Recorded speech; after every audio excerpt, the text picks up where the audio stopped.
Welcome to the Last Corner YouTube channel. Jumpa lagi dengan Maman Racing di Last Corner YouTube channel. Apa kabar semuanya? Semoga selalu sehat dan diberikan rezeki yang melimpah. Amin. Red Bull MotoGP Rookies Cup seri Assen Belanda tampaknya memang tidak mudah. Banyak rider mengalami kesulitan di trek berjuluk The Cathedral ini.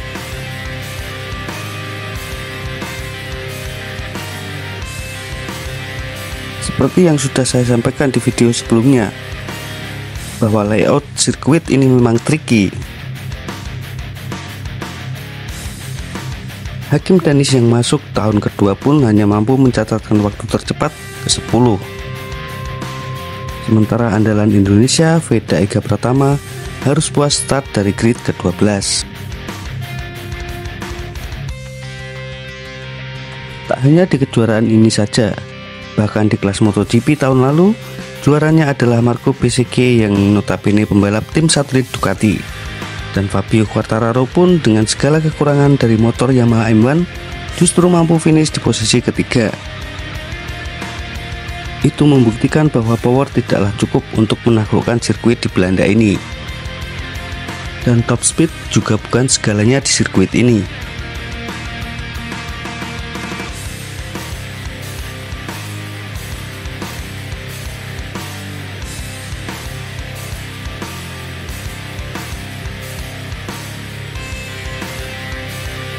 Di sesi kualifikasi, Veda Pratama sebenarnya juga bukan rider yang lambat, karena mampu mencapai top speed 202,6 km per jam. Bahkan lebih cepat dari sang peraih pole position, Alvaro Carpe, yang mencapai top speed 202,0 km per jam.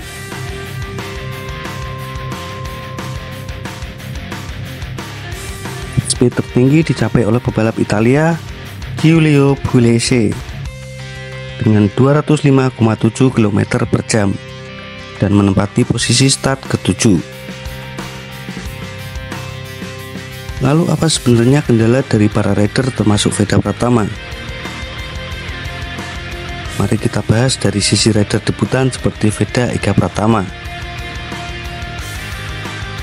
Tentu tahun ini adalah pengalaman baru baginya di semua sirkuit Eropa. Memulai dari free practice 1 yang berlangsung pukul 12 waktu setempat. Inilah pertama kalinya Veda Pratama mengenal sirkuit Assen Belanda. Artinya ia dituntut untuk segera menentukan racing line dan titik pengereman.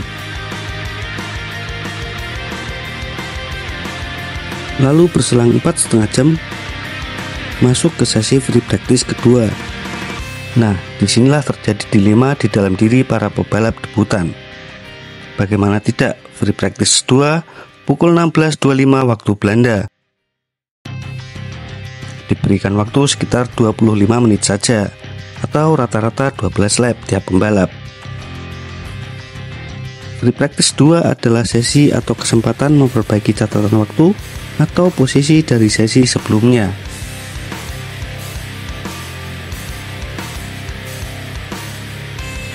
Mau nge-push beresiko karena pukul 17.50 ada sesi kualifikasi.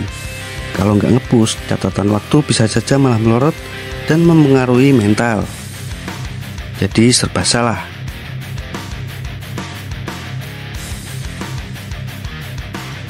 Dan di free practice kedua ini Veda Pratama memperbaiki posisi dari posisi ke-12 menjadi posisi ke-11, tepat di belakang Hakim Danis yang menempati posisi ke-10.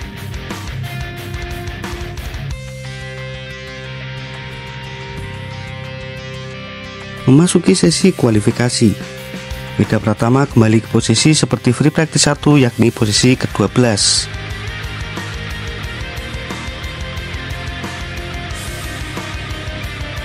Tiga grid terdepan ditempati oleh Alvaro Carpe, Rico Salmela, dan Brian Uriarte menutup posisi front row di grid ketiga.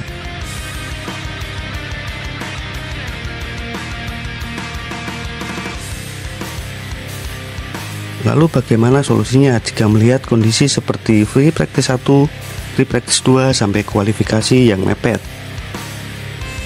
Menurut pendapat Coach Sudarmono atau Coach Momon, ayah Veda Pratama, adaptasi dan momen belajar yang benar memang pada saat race.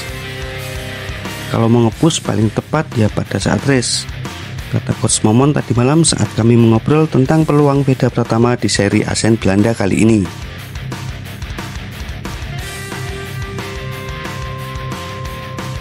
Bagaimana kalau menurut pandangan kalian?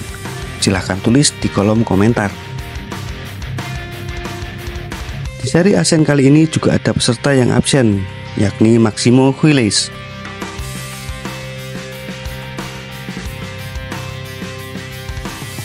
Ada kemungkinan Maximo mendapat sanksi atas insiden di trek lurus menuju garis finish seri sebelumnya di Mugello, di mana manuvernya berpindah jalur dinilai berbahaya hingga menyebabkan kecelakaan, terus Motley hingga terlempar ke sisi kanan trek.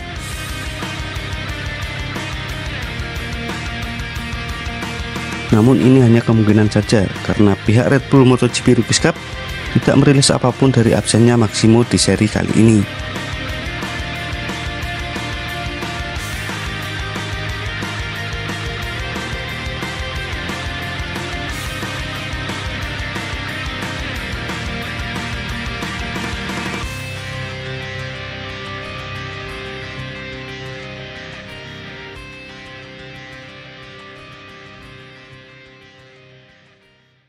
Oke semuanya, mungkin itu dulu info dari Maman Racing. Semoga bermanfaat. Akhir kata saya pamit. Sampai jumpa di video berikutnya. Salam gaspol.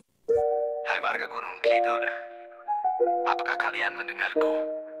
Sudahlah ingin ku menangis saja melihat fakta bahwa mereka tak berdaya. Berkeluh kesah harus pada siapa, berjuang demi merah putih tetap berjaya. Tempat kami kecil tapi kami tak kerdil, seperti anak tiri tapi kami tetap berdiri. Hey, para pejabat negeri, lirik ini langkah terakhir kami. Bendera merah putih ku kibarkan puluhan kali, tapi tak satu pun kalian yang peduli. Gunung Kidul tercinta bukan daerah sulit, prestasi elit tapi bikin sirkuit kok sulit. Apakah selamanya kami kau tempatkan di sini? Pasar sapi yang mungkin tak selamanya berdiri. Lalu kemana kami harus pergi jika tak ada tempat bagi kami? Ketuklah hatimu wahai para pemimpin, sampai kapan kita kalah sama Upin dan Ipin? Bukalah hatimu wahai pejabat negeri, ini nyata dan bukan imajinasi. Tempat kami kecil tapi kami tak kerdil, seperti anak tiri tapi kami tetap berdiri. Hey, para pejabat negeri, lirik ini langkah terakhir kami. Bendera merah putih ku kibarkan puluhan kali.